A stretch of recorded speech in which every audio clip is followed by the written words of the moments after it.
السلام علیکم ورحمۃ اللہ وبرکاتہ۔ بسم اللہ الرحمن الرحیم۔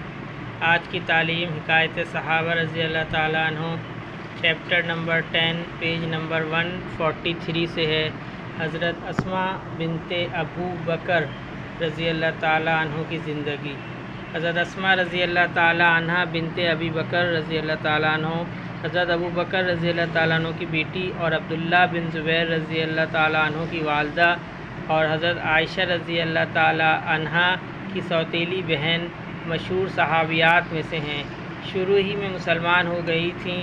کہتے ہیں کہ 17 آدمیوں کے بعد یہ مسلمان ہوئی تھیں۔ ہجرت سے 27 سال پہلے پیدا ہوئیں، اور جب حضور اقدس صلی اللہ علیہ وسلم اور حضرت ابو بکر رضی اللہ تعالیٰ عنہ ہجرت کے بعد مدینہ طیبہ پہنچ گئے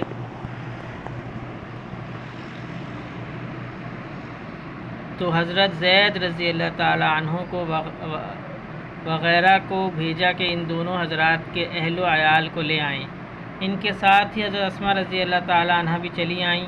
جب قباء میں پہنچیں تو عبداللہ بن زبیر رضی اللہ تعالیٰ عنہ پیدا ہوئے، اور ہجرت کے بعد سب سے پہلی پیدائش ان کی ہوئی۔ اس زمانے کی عام غربت اور تنگ دستی، فقر و فاقہ مشہور معروف ہے، اور اس کے ساتھ ہی اس زمانے کی ہمت، جفاکشی، بہادری، جرأت ضرب المثل ہیں۔ بخاری میں حضرت اسماء رضی اللہ تعالیٰ عنہ کا طرز زندگی خود ان کی زبان سے نقل کیا ہے۔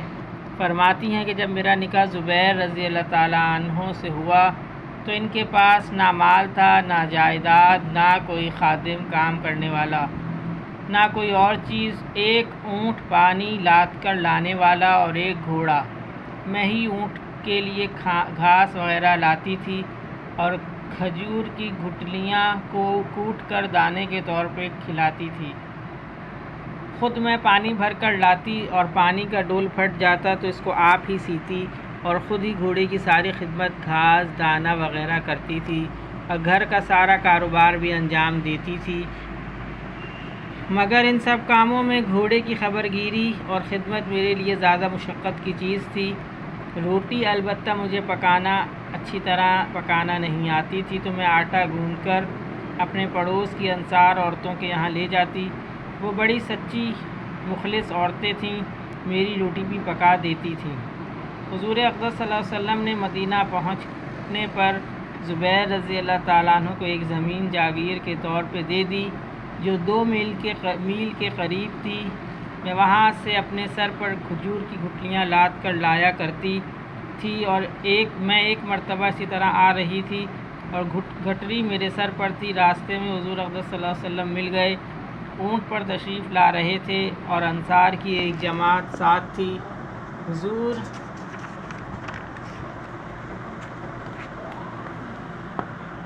صلی اللہ علیہ وسلم نے مجھے دیکھ کر اونٹ ٹھہرایا اور اسے بیٹھنے کا اشارہ کیا تاکہ میں اس پر سوار ہو جاؤں۔ مجھے مردوں کے ساتھ جاتے ہوئے شرم آئی، اور یہ بھی خیال آیا کہ زبیر رضی اللہ تعالیٰ عنہ کو غیرت بہت ہی زیادہ ہے، ان کو بھی یہ ناگوار ہوگا۔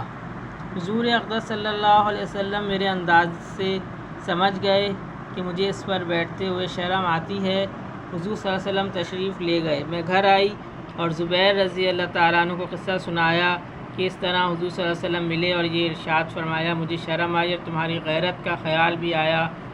زبیر رضی اللہ تعالیٰ عنہ نے کہا کہ خدا کی قسم تمہارا گھٹلیاں سر پر رکھ کر لانا میرے لیے اس سے بھی بہت زیادہ گراں ہیں، مگر مجبوری یہ تھی کہ یہ حضرات خود تو زیادہ تر جہاد میں اور دین کے دوسرے امور میں مشغول رہتے تھے، اسی لیے گھر کے کاروبار عام طور پہ عورتوں ہی کو کرنا پڑتے تھے۔ اس کے بعد میرے باپ حضرت ابو بکر رضی اللہ تعالیٰ عنہ نے ایک خادم جو حضور صلی اللہ علیہ وسلم نے ان کو دیا تھا میرے پاس بھیج دیا، جس کی وجہ سے گھوڑے کی خدمت سے مجھے خلاصی ملی، گویا بڑی قید سے میں آزاد ہو گئی۔ فائدے میں حضرت فرماتے ہیں، عرب کا دستور پہلے بھی تھا اور اب بھی ہے کہ کھجور کی گٹھلیاں کوٹ کر یا چکی میں دل کر پھر پانی میں بھگو کر جانوروں کو دانے کے طور پہ کھلاتے ہیں۔ اللہ پاک ہمیں بھی اسی طرح جو ہے وہ ان صحابیات اور صحابہ رضی اللہ تعالیٰ عنہ کی زندگی پر عمل کرنے والا بنائے، اور ان جیسے جو ان کے اعمال ہیں اور جیسے انہوں نے زندگی گزاری ہے، اللہ پاک ہمیں بھی جو ہے وہ ان تمام باتوں پہ عمل کرنے کی توفیق عطا فرمائے۔ اللہم صلی علی محمد وعلی آل محمد، اللہم اعنی علی ذکرک و شکرک و حسن عبادتک، اللہم حاسبنی حسابا یسیرا، اللہم ارفع عنا البلاء والوباء، رب ارحمہما کما ربیانی صغیرا، رب اغفر وارحم وانت خیر الراحمین۔ یا اللہ پاک جتنے مسلمان اس دنیا سے جا چکے ان سب کی بخشش و مغفرت فرما دیجیے۔ یا اللہ پاک جتنے مسلمان بیمار ہیں اسپتالوں میں، گھروں میں، ان سب کو صحت کاملہ عاجلہ مستمرہ دائمہ نصیب فرمائیے۔ یا اللہ پاک آج کل جو ڈینگی کے مرض میں مبتلا افراد ہیں، تمام افراد کو اللہ پاک صحت کاملہ عاجلہ نصیب فرمائیے، اور تمام حضرات سے اس ڈینگی کے مرض سے حفاظت فرمائیے، اور تمام لوگوں کو اللہ پاک اس سے محفوظ فرمائیے۔ تمام ناگہانی آفات سے، ہر قسم کی بیماریوں سے ہم سب کی حفاظت فرمائیے۔ جو لوگ پریشان حال ہیں ان سب کی پریشانیوں کو ختم فرمائیے۔ یا اللہ پاک ہمیں معاف فرما دیجیے، ہمارے گناہوں کو معاف فرما دیجیے۔